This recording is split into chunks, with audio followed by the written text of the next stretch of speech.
ये जाल किस काम में आता है? किसी भी देश का एड्रेस है एक तरफ से देखा जाए तो, उस वास्तविक स्थिति को ज्ञात करने के लिए हमें अक्षांश और देशांतरों की आवश्यकता होती है। तमसो मा ज्योतिर्गमय। हेलो दोस्तों, तो आज मैं आपको भूगोल के अंदर अक्षांश और देशांतर इनके बारे में आपका कंसेप्ट क्लियर करने वाला हूं दोस्तों। तो चलिए फटाफट से आ जाइए दोस्तों, आज हम बात करते हैं कि अक्षांश क्या होता है और देशांतर क्या होता है दोस्तों। चलिए बोर्ड पे देखते हैं अक्षांश एवं देशांतर। तो सुन लीजिए दोस्तों, अक्षांश और देशांतर होते क्या है। देखिए हमारी जो पृथ्वी है बिल्कुल गोल है, गोल पृथ्वी है। इस पृथ्वी के ऊपर बहुत सारे महाद्वीप हैं, महासागर हैं, देश हैं, पर्वत पठार मैदान वगैरह बहुत सारी इस तरह भू आकृतियां हैं। इन भू आकृतियों की वास्तविक स्थिति क्या है, उस वास्तविक स्थिति को ज्ञात करने के लिए हमें अक्षांश और देशांतरों की आवश्यकता होती है। अक्षांश और देशांतर वो काल्पनिक रेखाएं हैं जिससे पृथ्वी के ऊपर या पृथ्वी पर किसी भी स्थान की अवस्थिति का पता लगाया जा सकता है या अवस्थिति को सुनिश्चित किया जा सकता है दोस्तों। तो मैं आपको बताऊं, देखिए पृथ्वी जो है वो बिल्कुल गोल होती है। आपको पता है कि जो पृथ्वी है वो बिल्कुल गोल होती है ये दोस्तों, राइट। अब देखिए ये हमारा एक तरह से ग्लोब है। सबसे पहले मैं आपको बात बताता हूं इसी के माध्यम से, चित्र के माध्यम से। अक्षांश किसे कहते हैं? सबसे पहले अक्षांश रेखाओं के बारे में बात करेंगे हम कि अक्षांश क्या होते हैं, अक्षांश रेखाएं क्या होती हैं।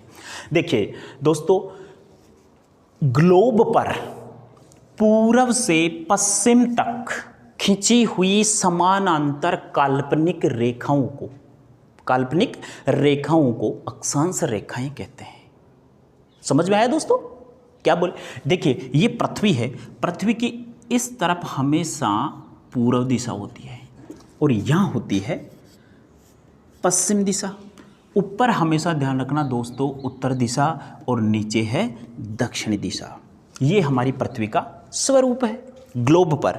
अब होता क्या है, मैंने क्या बताया अक्षांश के लिए कि अक्षांश जो रेखाएं होती हैं वो ग्लोब के ऊपर पूर्व से पश्चिम तक समान अंतर खींची हुई काल्पनिक रेखाओं को अक्षांश रेखाएं कहते हैं। अब अक्षांश रेखाओं समझ में आया दोस्तों। अब बात करते हैं, पृथ्वी के बीचों बीच एक अक्षांश रेखा खींची हुई है, इसका नाम है 0 डिग्री अक्षांश रेखा। क्या है दोस्तों? 0 डिग्री अक्षांश रेखा आपको दिख रही है। ये 0 डिग्री अक्षांश रेखा, इसके दो और नाम है। इसको भूमध्य रेखा भी कहते हैं दोस्तों। क्या कहते हैं? भूमध्य रेखा या विषुवत रेखा भी कहा जाता है दोस्तों। तो अब समझ में आया होगा कि 0 डिग्री अक्षांश रेखा को भूमध्य रेखा और विषुवत रेखा के नाम से भी जाना जाता है दोस्तों। दूसरी बात, वही बात, ये जो ग्लोब के ऊपर जो काल्पनिक रेखाएं हैं दोस्तों, काल्पनिक रेखाएं हैं, तो जैसे ही हम इसको आगे चलेंगे, अब बात आती है कि भूमध्य रेखा। इसका नाम भूमध्य कैसे हुआ? पृथ्वी को 2 बराबर भागों में विभक्त कर रही है दोस्तों, 2 गोलार्धों में बांट रही है। यही तो है इस 0 डिग्री भूमध्य रेखा से ऊपर की तरफ का जो हिस्सा है वो उत्तरी गोलार्ध के नाम से जाना जाता है दोस्तों। कौन से गोलार्ध में? उत्तरी गोलार्ध, ये है उत्तरी गोलार्ध। और भूमध्य रेखा से दक्षिण की तरफ जो आधा हिस्सा है पृथ्वी का वो है दक्षिणी गोलार्ध दोस्तों। कौन सा है? दक्षिणी गोलार्ध। इतना समझ में आया दोस्तों? भूमध्य रेखा एक अक्षांश रेखा है, 0 डिग्री अक्षांश रेखा है, उसको भूमध्य रेखा या विषुवत रेखा के नाम से जाना जाता है। ये हमारी पृथ्वी को 2 बराबर भागों में बांटती है, ऊपर की तरफ यानी उत्तर की तरफ उत्तरी गोलार्ध और दक्षिण की तरफ दक्षिणी गोलार्ध। ठीक है दोस्तों, ऊपर की तरफ उत्तरी गोलार्ध, नीचे की तरफ दक्षिणी गोलार्ध। अब बात आती है कि ये 0 डिग्री से जैसे जैसे हम उत्तर की तरफ चलते हैं तो जितने भी उत्तर की तरफ जो अक्षांश आते हैं वो सारे उत्तरी अक्षांश कहलाते हैं, और 0 डिग्री से जैसे जैसे हम दक्षिण की तरफ जाते हैं वो सारे दक्षिणी अक्षांश कहलाते हैं। तो चलिए दोस्तों, अब मैं आपको इन अक्षांशों से संबंधित बहुत सारी चीज़ें बताने वाला हूँ। देखिए 0 डिग्री से प्रारंभ होकर जैसे जैसे हम उत्तर की तरफ जाते हैं तो यहाँ पे एक 23.5 डिग्री, कौन सी दोस्ती, 23.5 डिग्री एक अक्षांश रेखा है, 23.5 डिग्री अक्षांश रेखा।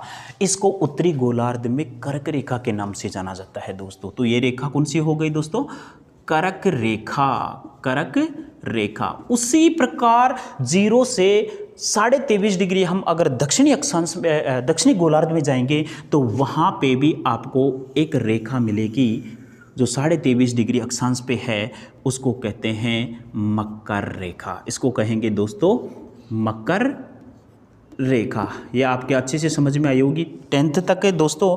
यहाँ पे मानचित्रों के अंदर कर्क रेखा, मकर रेखा, भूमध्य रेखा वगैरह इनका नक्शे के अंदर भरवाया जाता है। तो सेम वही है ये दोस्तों। यहाँ पे देखो कि 0 डिग्री से अगर 23.5 डिग्री उत्तरी अक्षांश की बात करें तो अगर ऐसा आ जाए कि 23.5 डिग्री उत्तरी अक्षांश को किस नाम से जाना जाता है, कर्क रेखा, और 23.5 डिग्री दक्षिणी अक्षांश को किस नाम से जाना जाता है, तो मकर रेखा। अब बात आती है 23.5 से जो मुख्य जो रेखाएं हैं जिनके बारे में अधिकतर क्वेश्चन आते रहते हैं उनकी मैं बात बता रहा हूँ। फिर आता है 66.5 डिग्री दोस्तों, 66.5 डिग्री उत्तरी अक्षांश, इसको कहते हैं आर्कटिक व्रत, आर्कटिक व्रत कहते हैं दोस्तों, आर्कटिक व्रत। और 66.5 डिग्री दक्षिणी अक्षांश को, 66.5 डिग्री दक्षिणी अक्षांश को अंटार्कटिक, अंटार्कटिक व्रत कहते हैं दोस्तों। इतना तो समझ में आया होगा दोस्तों। पृथ्वी की जो मुख्य अक्षांश हैं हम उनकी बात कर रहे हैं। 0 डिग्री भूमध्य रेखा से उत्तर की तरफ जैसे जैसे हम जाएंगे, लास्ट में ये 66.5 डिग्री आ गया। अंत में जो मेन हमारा उत्तरी ध्रुव होता है वो एक रेखा नहीं होकर सिर्फ पॉइंट होता है, और वो होता है 90 डिग्री। कौन सा होता है दोस्तों, 90 डिग्री। ऐसे ही नीचे भी एक पॉइंट होता है, रेखा नहीं होती वो, और वहाँ पे अक्षांश होता है 90 डिग्री। अब इसको बोलेंगे उत्तरी ध्रुव की तरफ है, यानी हमारा जहाँ मेन पॉइंट उत्तरी ध्रुव जिसका नाम है वो है 90 डिग्री उत्तरी अक्षांश, और नीचे वाला जो दक्षिणी ध्रुव है वो है दक्षिणी 90 डिग्री दक्षिणी अक्षांश, उसको दक्षिणी ध्रुव के नाम से जाना जाता है, जो मात्र पॉइंट के नाम से, मतलब सिर्फ पॉइंट होता है, लाइन नहीं होती है।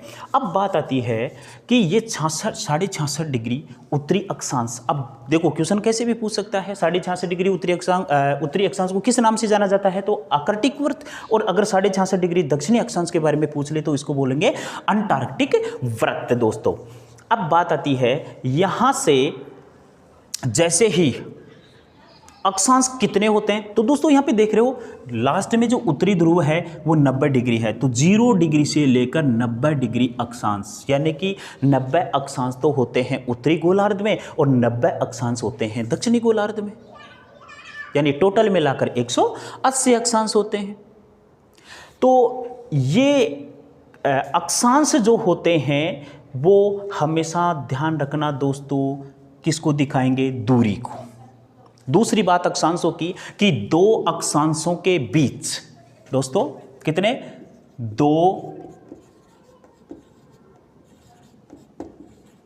अक्षांशों के बीच की दूरी कितनी होती है दोस्तों, दूरी होती है 111 किलोमीटर।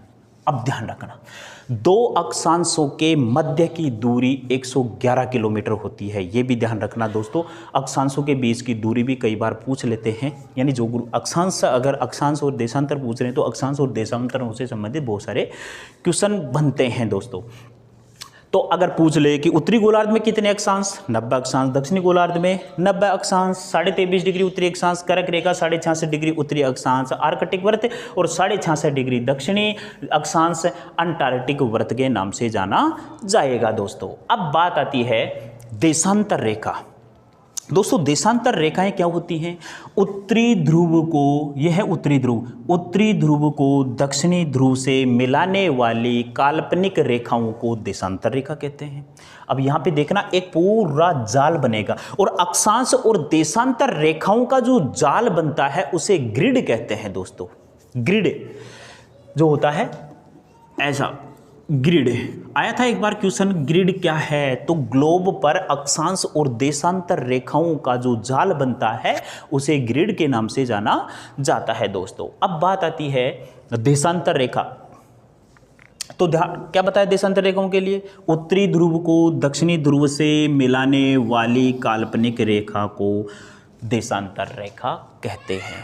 और ध्यान रखना दोस्तों, जो 0 डिग्री देशांतर रेखा है जो दोनों ध्रुवों को आपस में मिलाने का काम करती है, इसको ग्रीनविच रेखा कहते हैं।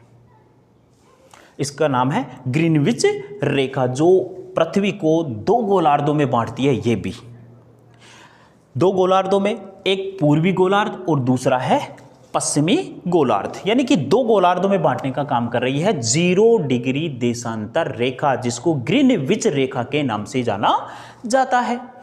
अब बात आती है कि इन सभी रेखाओं से जो जाल बनता है उसे ग्रिड कहते हैं। दूसरी बात, अक्षांश रेखाओं की हम बात कर रहे थे, इसमें मैं आपको कटिबंध भी साथ के साथ ही बता देता हूं दोस्तों। यहां देखिए 23.5 डिग्री उत्तरी और 23.5 डिग्री दक्षिणी अक्षांश के मध्य का जो पृथ्वी का हिस्सा होता है उसे उष्ण कटिबंध कहते हैं। उष्ण जलवायु वाला कटिबंध आता है। यहाँ पे पृथ्वी के जो इस गोलार्ध में, यानी कि पृथ्वी के इस भाग में आने वाले, चाहे वो देश हो, महाद्वीप हो, वो उष्ण कटिबंधीय देश, यानी वहाँ पे उष्ण कटिबंधीय जलवायु पाई जाती है दोस्तों। मैं दूसरा चित्र बना के आपको बता रहा हूँ। यहाँ पे ये देख लीजिए, पृथ्वी बीचों बीच में भूमध्य रेखा, 23.5 डिग्री उत्तरी और 23.5 डिग्री दक्षिणी अक्षांश के बीच में एक कटिबंध पाया जाता है। इस जलवायु कटिबंध है ये। इस कटिबंध को कौन सा कटिबंध कहेंगे? उष्ण कटिबंध। कौन सा? ये है 23.5 डिग्री और ये है 23.5 डिग्री। इसका नाम है उष्ण कटिबंध। उष्ण कटिबंध जलवायु, उष्ण कटिबंधीय जलवायु पाई जाती है। अब इसकी विशेषता क्या है? उष्ण कटिबंध क्या है?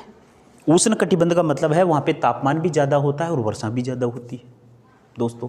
और उष्ण कटिबंध के अंदर आपको ध्यान होना चाहिए, सघन वनस्पति पाई जाती है, बरसात की कोई कमी नहीं होती है यहाँ पे। तो वर्षा की अगर कमी नहीं होगी तो बहुत सारी वनस्पति होगी, तो वनस्पति होगी तो घने विश्व के घने जंगल भी यहीं पर पाए जाते हैं। अधिकतर जनजाति, कुछ जनजातियां हैं जो वनों के अंदर निवास करती हैं दोस्तों। नेक्स्ट आता है अगला जो हमारा कटिबंध आएगा 23.5 से लेकर के 66.5 डिग्री इधर और 66.5 डिग्री दक्षिणी गोलार्ध में। ये वाला जो हिस्सा है 66.5 वाला, ये है शीतोष्ण कटिबंध कहेंगे इसको दोस्तों। कौन सा कटिबंध कहेंगे? शीतोष्ण कटिबंध। 23.5 से लेकर 66.5 डिग्री अक्षांशों के मध्य दोनों गोलार्धों में जो भूभाग पाया जाता है इसको शीतोष्ण कटिबंध कहते हैं। शीतोष्ण कटिबंध दोस्तों, ये है शीतोष्ण कटिबंध। उसके बाद 66.5 से लेकर 90 डिग्री, 66.5 से लेकर 90 डिग्री वाला जो हिस्सा होता है वो हमारा कौन सा कटिबंध कहलाता है दोस्तों? तो ये कहलाता है शीत कटिबंध। कौन सा कटिबंध हो गया दोस्तों? शीत कटिबंध हो गया ये, शीत कटिबंध। यहाँ पे बहुत ध्रुवों के ऊपर आपने सुना होगा कि ध्रुवों के ऊपर क्या होता है कि बहुत ज़्यादा ठंड होती है, यानी शीत जलवायु पाई जाती है। अधिकतर ध्रुवीय जो क्षेत्र होता है वो बर्फ़ से ढका हुआ क्षेत्र है। बिल्कुल राइट बात है दोस्तों। अब आपको बात ये करनी है, यहाँ पे 3 कटिबंध आए हैं पृथ्वी के जो जलवायु कटिबंध हैं वो मुख्य रूप से 3 हैं। जो 0.5 भूमध्य रेखा से 23.5 डिग्री उत्तर में, 23.5 डिग्री दक्षिण में जो वाला क्षेत्र है ये उष्णकटिबंधीय क्षेत्र कहलाता है। और 23.5 से 66 डिग्री उत्तरी अक्षांश उत्तरी गोलार्ध में, और 23.5 से 66 दक्षिणी गोलार्ध वाला जो हिस्सा आता है वो आता है शीतोष्ण कटिबंध में। 66 से 90 डिग्री वाला यानी ध्रुवों तक का जो क्षेत्र होता है वो अति शीत कटिबंध के अंतर्गत आता है। यहाँ पे शीत जलवायु पाई जाती है, यहाँ पे शीतोष्ण जलवायु। शीतोष्ण, अगर शीतोष्ण का विच्छेद करोगे तो कुछ विशेषताएं तो उष्ण कटिबंध की हैं और कुछ विशेषताएं इसके अंदर शीत कटिबंध की हैं, इसीलिए इसको शीतोष्ण कटिबंध के नाम से जाना जाता है। ऐसा ही उत्तरी गोलार्ध में है दोस्तों। उत्तरी गोलार्ध में भी वही वाला सिस्टम है, सेम पृथ्वी को 3 कटिबंधों में बांटा गया है। तो ये तो थे आपके अक्षांश के आधार पे पृथ्वी को अलग अलग कटिबंधों में या अलग अलग जलवायु वाले कटिबंधों में बांटा गया है। वो कैसे कैसे बांटा है। और दोस्तों जो ध्रुवीय प्रदेश शीत कटिबंध होता है, यहाँ पे शीत कटिबंध में आपको पता होना चाहिए कि एस्किमो वगैरह ये जनजाति वहाँ पे निवास करती हैं, बर्फीले क्षेत्र में पोलर बियर वगैरह वो जानवर वहाँ पे, सील मछली वगैरह वो पाई जाती हैं। वहाँ पे वो लोग कठोर जलवायु के अंदर भी वो अपना मतलब धैर्य के साथ वो जीवन यापन करते हैं। तो ऐसा दोनों गोलार्ध में। बात आई कि जो ऊपर वाला जो क्षेत्र होता है ध्रुवीय, जो शीत कटिबंध के अंतर्गत आता है, जैसे साइबेरिया, कनाडा, ग्रीनलैंड वगैरह, अलास्का वगैरह जो क्षेत्र है वो इसी कटिबंध के अंतर्गत आता है दोस्तों।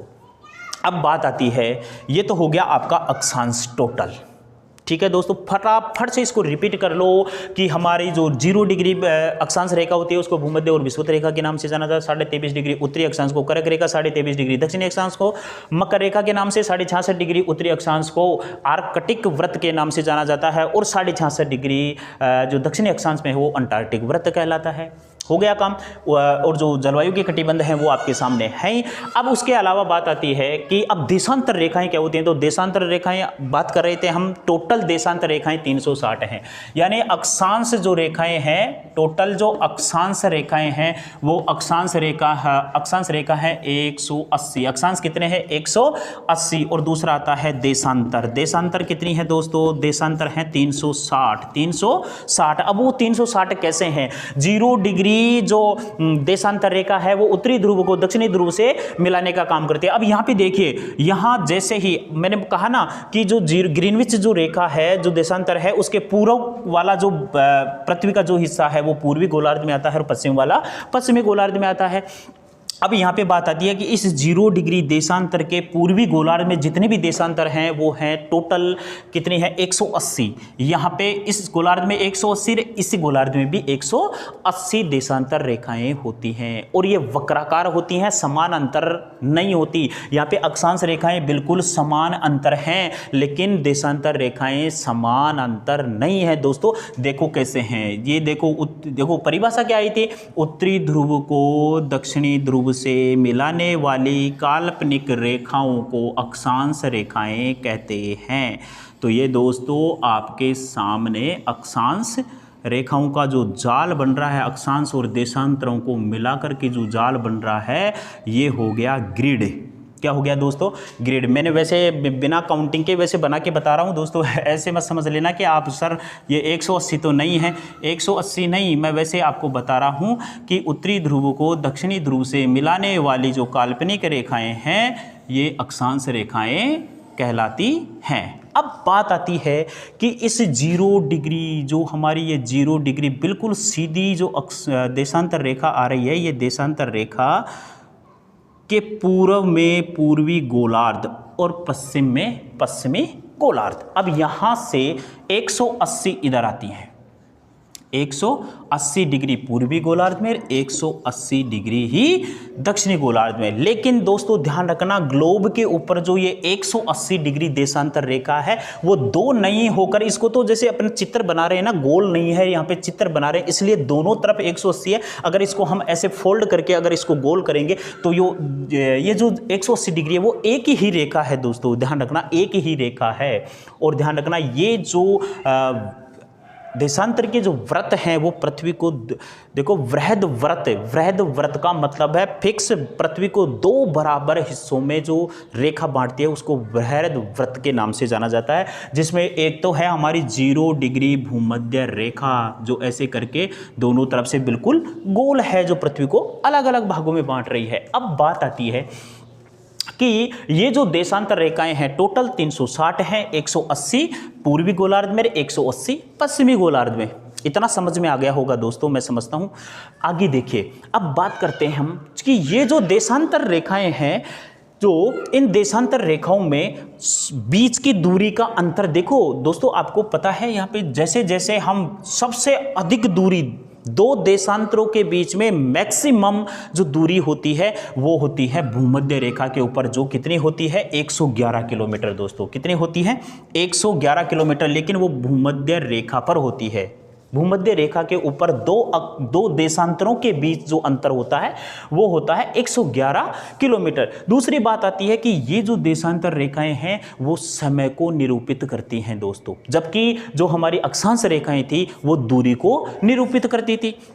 अक्षांश और देशांतरों के आधार पे हमारा पूरे विश्व का जो घड़ियों के अंदर जो समय होता है वो समय अलग अलग कटिबंधों में बटा हुआ है, इन देशांतरों के आधार पे ही बटा हुआ है। और आपको ये भी पता होना चाहिए, एक देशांतर से दूसरी देशांतर को सूर्य को पार करने में 4 मिनट का समय लगता है दोस्तों। कितने मिनट का लगता है? 4 मिनट का समय लगता है। तो अब ये जो जाल बना है इसमें देखो बहुत सारे देश आ गए, महाद्वीप आ गए, महासागर आ गए वगैरह, सब कुछ से जो विश्व की जो पृथ्वी के ऊपर है वो सारी चीजें हैं। अब बात ये करें, एक तरह से देखा जाए तो ये इनका जो जाल होता है, ये जाल किस काम में आता है?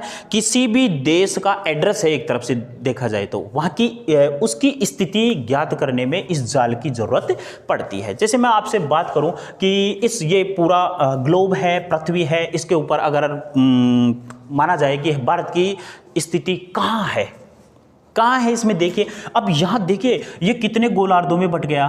देखिए ये है इधर वाला पूर्व और ये है नीचे वाला दक्षिणी गोलार्ध, उत्तरी गोलार्ध। अब इसके 4 भाग हो गए दोस्तों।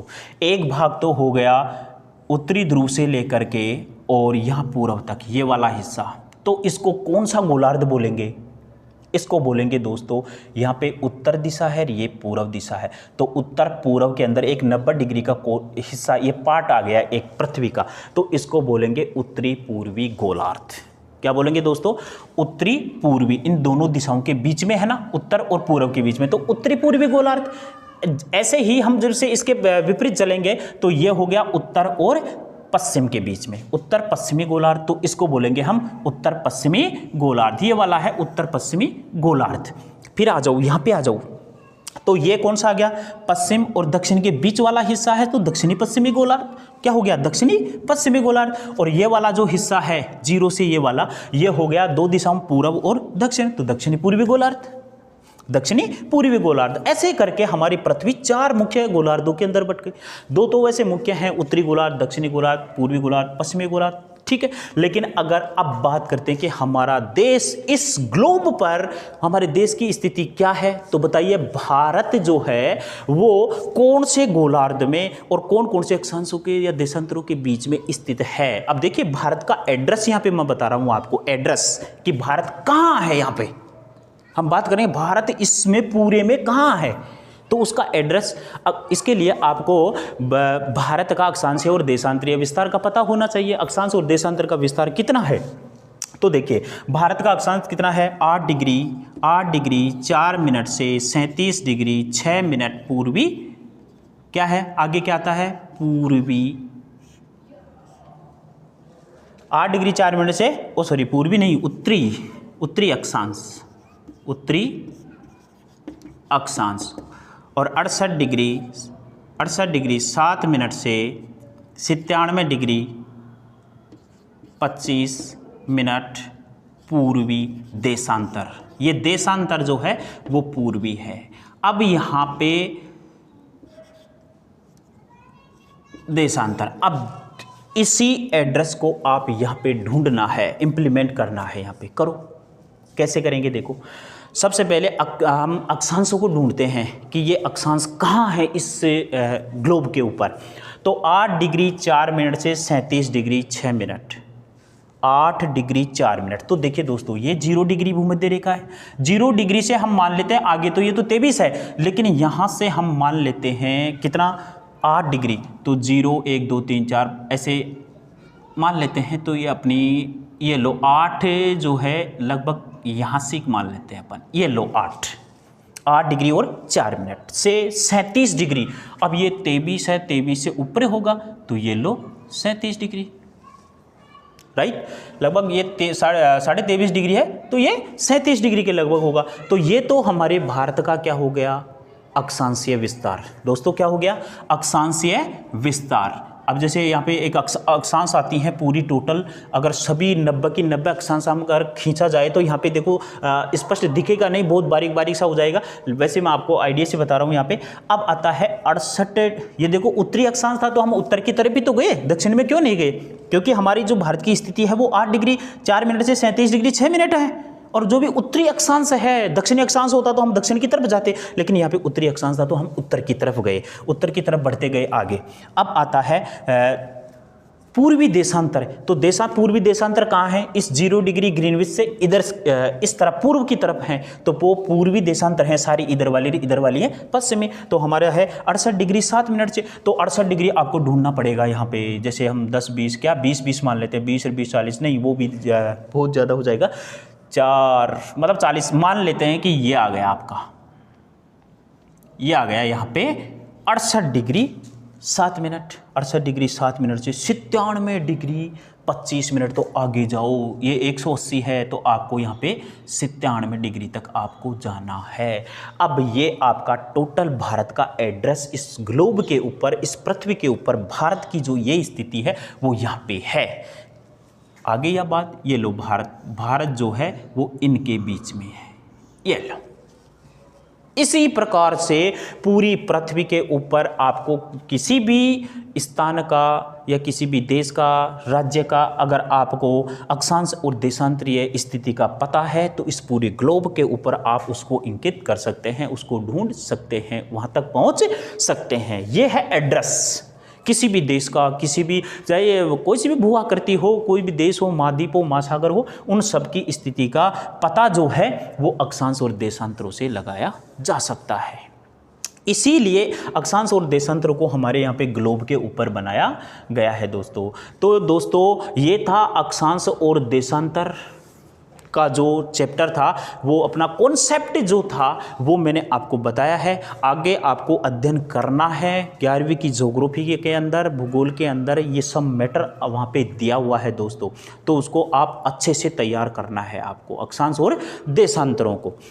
तो ये थे अक्षांश और देशांतर के कॉन्सेप्ट जो था। अब जैसे आ जाए कि देशांतर रेखाओं के बीच की सर्वाधिक दूरी कहाँ होती है, तो ध्यान देना, देशांतर रेखाओं के बीच की सर्वाधिक दूरी यहाँ पे है, आपको दिख रहा भी होगा यहाँ पे, जो भूमध्य रेखा के ऊपर है, वहाँ इसमें अंतर ज़्यादा है। बाकी जैसे जैसे हम ध्रुवों की तरफ जाते हैं वो आगे ध्रुवों के पास में जाके आपस में मिल जाती हैं, वहाँ दूरियाँ कम हो जाती हैं दोस्तों। तो ये थी आज का वीडियो अक्षांश और देशांतर का। दोस्तों नेक्स्ट मैं फिर आपसे आगे ज्योग्राफी का और टॉपिक लेके आ रहा हूँ और आपका कॉन्सेप्ट क्लियर करवाऊंगा दोस्तों। थैंक यू दोस्तों। वीडियो को लाइक और चैनल को सब्सक्राइब ज़रूर करें दोस्तों, ये मेरा विनम्र निवेदन है। थैंक यू दोस्तों।